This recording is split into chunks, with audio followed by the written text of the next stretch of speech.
guys, it's Reagan, and today we're going to take a look at my resolutions for the year. So you might have noticed the change in background. It is because I am at my parents' house, so I'm trying to make it look bookish for you. This is the best I could do, because I am in a house with maps on the wall and just like, I don't know, parent furniture. So I thought I would make a video in honor of it being halfway through the calendar year, which is insane. So essentially in this video, I'm going to be taking a look at all of those bookish resolutions I made, you know, when I was super optimistic about life and success in January, and kind of see where I am on some of those goals. So in total, I made 2 videos during that time. I made a bookish resolution video and also the top 15 books I want to read in the year 2015. So I'll be looking over both of those and letting you know how I'm doing. So first things first, the first couple of resolutions I'm actually doing very well on.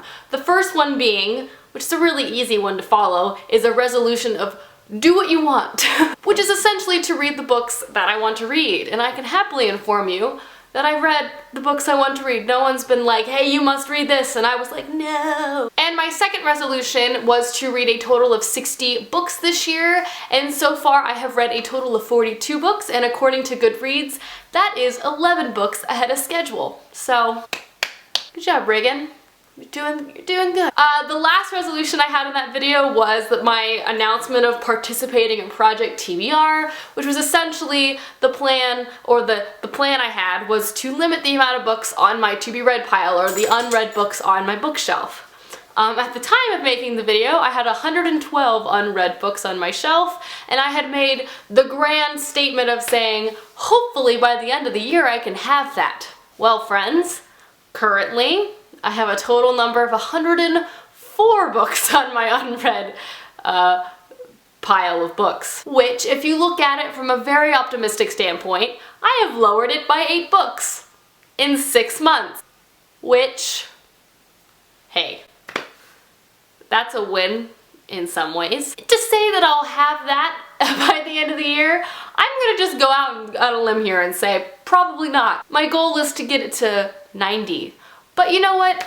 To me, the whole Project TBR thing doesn't matter to me as much anymore, because the thing is, I love books, I love reading, I love buying books. I'm gonna buy a book, it might sit there for a couple years, but I'm still gonna read it if I'm still interested in reading it. You know what I mean? Like, it's not like I have like 5 years to do all the reading I can before I'm just not going to anymore. So I'm all about building up that library, if you know what I mean. And the last resolution, or the last thing I had for the year 2015, was my top 15 books I want to read in 2015, which I will list for you now and include picture. So the first one that I had planned to read this year was Crown of Embers by Ray Carson. Next was Way of Kings by Brandon Sanderson. Then there was Between Shades of Grey by Rupa Sepetys. Then there was The Bone Clocks by David Mitchell. Then The Crane Wife by Patrick Ness. And The Name of the Wind by Patrick Rothfuss. Storm of Swords by George R.R. Martin. Dreams of Gods and Monsters by Miss Laini Taylor. The Assassin's Blade by Sarah J. Maas. The Narrow Road to the Deep North by Richard Flanagan. Ancillary Justice by Anne Lee. The Last Sacrifice by Rochelle Mead, Rebel Angels by Libba Bray, The Miniaturist by Jessie Burton, and lastly, Station 11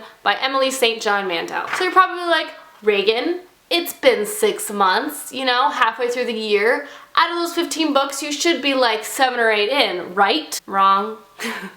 Of these 15 books, I have read a whole 2. That being The Miniaturist and Station 11, which I both highly enjoyed. So, you know what? Still a win in some ways. I will note some of these books on this list I no longer really want to read anymore, or I just don't think it's practical that I'm going to get to them this year.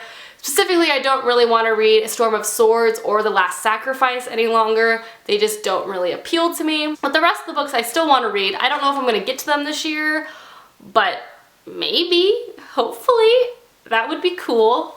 That would be cool. Alright, so that is a reflection on all of my resolutions. Now on this portion of the video, I'm going to talk about some things, maybe some new resolutions that I have for the latter part of the year. So first off, I want to continue just doing what I'm doing. I want to continue to read the books that intrigue me, and I can, you know, I still want to just read and hit my goal or surpass my goal of 60 books. I want to continue to read books that have been on my bookshelf for a little while that maybe I've forgotten about. Check out and see if I'm still interested and hopefully read and enjoy. And lastly, I do want to get to some more of those books on my top 15 list because they were there for a reason. They still deeply intrigue me. I really need to get to them. But you know what? I don't know.